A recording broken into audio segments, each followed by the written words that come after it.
नमस्कार दोस्तों, मैं राकेश एक बार फिर आप सबका मेरे इस YouTube channel knowledge seekers hub में स्वागत करता हूं। आज मैं KGF 2 से जुड़े कुछ कलाकारों के बारे में बताने वाला हूं, जिनकी इस फिल्म की सफलता में एक बड़ा महत्व रहा है। कृपया बेल आइकन प्रेस करके मेरे इस चैनल को सब्सक्राइब करना न भूलें। तो आगे बढ़ते हैं। फिल्म बाहुबली 2 में अभिनेता प्रभास के संवादों की हिंदी में डबिंग करने वाले कलाकार शरद केलकर को सब जानते हैं, लेकिन हिंदी में रिलीज होकर सिर्फ 5 दिन में 200 करोड़ रुपए की कमाई का धमाका कर देने वाली फिल्म KGF चैप्टर 2 में इस हीरो यश के संवाद हिंदी में डब करने वाले कलाकार सचिन गोले का शायद आपने नाम भी न सुना हो। 14 साल से आवाज की दुनिया में संघर्ष करते रहे सचिन मुंबई की झोपड़ियों में रहने वाले एक आम इंसान है। आवाज की दुनिया में शुरुआत इन्होंने साल 2008 में की थी। ये उन दिनों की बात है जब वो पनवेल में रहते थे। वो मुंबई आए थे हीरो बनने। माता पिता ने भी उनका बहुत साथ दिया।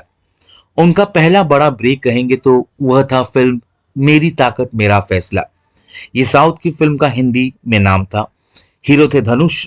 ऑडिशन पास हुआ और पास होने से सचिन की एक नई शुरुआत हो गई। बड़े प्रोडक्शन में सचिन की ये पहली फिल्म थी। फिर धीरे धीरे धनुष की जितनी फिल्में आती चली गई वो सचिन ही करते रहे। इससे सचिन का नाम हुआ। वेब सीरीज का जमाना आ गया, कार्टून्स मिलने लगे और सचिन की जिंदगी चलने लगी। KGF 1 को वो अपने डबिंग करियर का टर्निंग पॉइंट तो नहीं, हाँ, एक बहुत बड़ा पड़ाव जरूर मानते हैं। ऐसा इसलिए है क्योंकि सचिन ने यश की तमाम दूसरी फिल्मों की डबिंग हिंदी में पहले ही की हुई थी। बस ये बात यश नहीं जानते थे। उन्होंने हिंदी में डबिंग के बाद सैटेलाइट चैनलों और यूट्यूब पर खूब देखी गई अपनी फिल्मों को देखना शुरू किया। KGF में यश की डबिंग के लिए तमाम आवाजों के सैंपल इकट्ठा हुए तो सचिन का भी लिया गया। लेकिन यश ने अपनी हिंदी फिल्म में डब फिल्में जो देखी थी उनमें उनका ध्यान सचिन की आवाज पर अटक गया। ऑडिशन में भी जो डायलॉग सचिन ने बोला था वह बाद में फिल्म का हिट डायलॉग बन गया, जो था ट्रिगर पे हाथ रखने वाला शूटर नहीं होता, लड़की पे हाथ डालने वाला मर्द नहीं होता और अपुन की औकात अपुन के चाहने वालों से ज्यादा कोई समझ नहीं सकता। तो ये कहा जा सकता है कि KGF में सचिन आवाज की कास्टिंग यश ने ही की थी और उन्होंने सचिन के ऊपर काफी मेहनत भी की थी। सचिन कहते हैं कि KGF 1 के बाद आवाज की दुनिया में मेरी पहचान बनी थी। अब KGF 2 से मेरी धमक बनी है। लोग बुलाते हैं, इज्जत करते हैं। पहले जो लोग भाव नहीं देते थे वह भी अब इज्जत से बुलाकर बिठाते हैं। यूं लगता है कि मेरी आवाज को एक शरीर मिल गया है, एक नाम हो गया है कि ये सचिन गोले की आवाज है। और हाँ, अब पैसे भी थोड़े अच्छे मिलने लगे हैं। तो चलिए बात करते हैं अभी KGF 1 और KGF 2 की हीरोइन श्रीनिधि शेट्टी के बारे में, जिन्होंने इस फिल्म में रीना का किरदार निभाया है। श्रीनिधि शेट्टी एक भारतीय अभिनेत्री है और इन्हें KGF फिल्म से ही पहचान मिली और इस फिल्म से इनकी फैन फॉलोइंग भी बहुत बढ़ गई है। श्रीनिधि शेट्टी का जन्म 21 अक्टूबर 1996 को मैंगलोर, कर्नाटक, भारत के एक हिंदू परिवार में हुआ था। वह 2022 में 29 वर्ष की है। उनके पिताजी का नाम रमेश शेट्टी है और उनकी माताजी का नाम कुशला शेट्टी है। जब वह 10वीं की पढ़ाई कर रही थी तब उनकी माताजी का देहांत बीमारी के कारण हो गया। इसके अलावा इनकी दो बहनें हैं जिनका नाम अमृता शेट्टी और प्रियंका शेट्टी है और श्रीनिधि बहनों में सबसे छोटी है। श्रीनिधि अपने स्कूल की पढ़ाई श्री नारायण गुरु इंग्लिश मीडियम स्कूल मैंगलोर से की है और इसके बाद कॉलेज की पढ़ाई Saint Aloysius Pre University College Mangalore से की है। उनको तो बचपन से ही मॉडलिंग और एक्टिंग का शौक था, इसलिए इन्होंने अपने कॉलेज की पढ़ाई के साथ साथ मॉडलिंग भी की। वह अपनी पढ़ाई पूरी करने के बाद वो मैंगलोर एक्सेंचर नामक एक सॉफ्टवेयर कंपनी में सॉफ्टवेयर इंजीनियर के रूप में काम करने लगी। लेकिन वो एक मॉडल बनना चाहती थी, इसलिए उन्होंने अपनी जॉब से इस्तीफा दे दिया। जब वह जॉब छोड़कर मॉडल बनने का फैसला लिया तो उनके पिता ने उनका साथ दिया और साल 2015 में उन्होंने clean and clear fresh face का विजेता घोषित किया गया।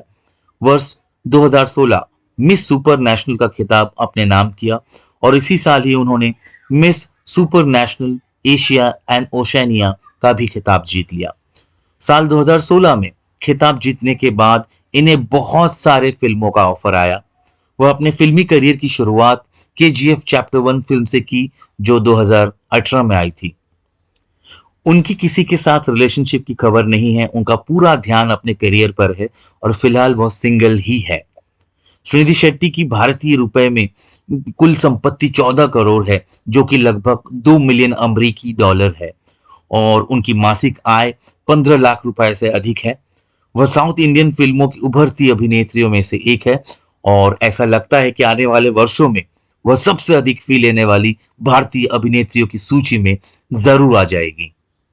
आगे बात करते हैं केजीएफ 1 और केजीएफ 2 में यश की मां शांतम्मा का रोल निभाने वाली इंडियन एक्ट्रेस अर्चना जॉयस के बारे में। अर्चना जॉयस एक भारतीय फिल्म अभिनेत्री है।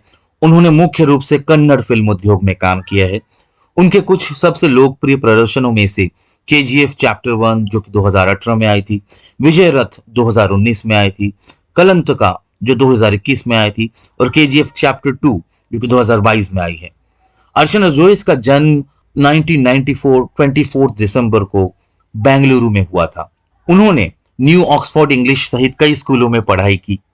बेंगलोर नवचेतन स्कूल अपनी प्राथमिक और माध्यमिक शिक्षा प्राप्त करने के लिए बेंगलोर और पूर्णा लर्निंग सेंटर बेंगलोर। बाद में उन्होंने ललित कला में स्नातकोत्तर की डिग्री हासिल करने के लिए तमिलनाडु के सशस्त्र डीम्ड विश्वविद्यालय में दाखिला लिया। वह बचपन से ही अभिनय और नृत्य का आनंद लेती थी। वह अपने स्कूल की कई सांस्कृतिक गतिविधियों में एक उत्साही भागीदार हुआ करती थी। उन्होंने अपनी आधिकारिक स्कूली शिक्षा पूरी करने के बाद एक अभिनेता होने के अपने बचपन के लक्ष्य का पालन करना चुना और कई टेलीविजन शो और फिल्मों के लिए ऑडिशन देना शुरू कर दिया। अर्चना जोइस की शादी हो चुकी है। उनके पति का नाम श्रेयस जे उडुपा है। जहां कुछ लोग टीवी पर मां की भूमिका निभाने में असहज महसूस करते हैं, वही अर्चना जॉयस जो अभी भी अपने 20वीं दशा में है, ने केजीएफ चैप्टर 1 में इसे शानदार ढंग से निभाया। अनंत नाग, यश और नागभरण जैसे दिग्गज कलाकारों के साथ स्क्रीन साझा करने के बावजूद अर्चना ने उसे बनाया उपस्थिति ज्ञात। उन्होंने फिल्म में यश की मां को चित्रित किया, जिससे उन्हें केजीएफ मां या रॉकी भाई की मां ये उपनाम मिला। उन्हें अपने करियर में इतनी जल्दी मां की भूमिका निभाने का कोई मलाल नहीं है। उन्होंने ये बताया कि मैं केजीएफ का हिस्सा बनकर बहुत खुश हूं। बहुत बहुत धन्यवाद मेरे साथ जुड़े रहने के लिए। अगर ये वीडियो आप सबको पसंद आया हो तो प्लीज कमेंट, लाइक और सब्सक्राइब कीजिए। मिलते हैं अगले वीडियो में इसी तरह रोचक जानकारियों के साथ। तब तक के लिए स्वस्थ रहे, खुश रहे। जय हिंद और जय भारत।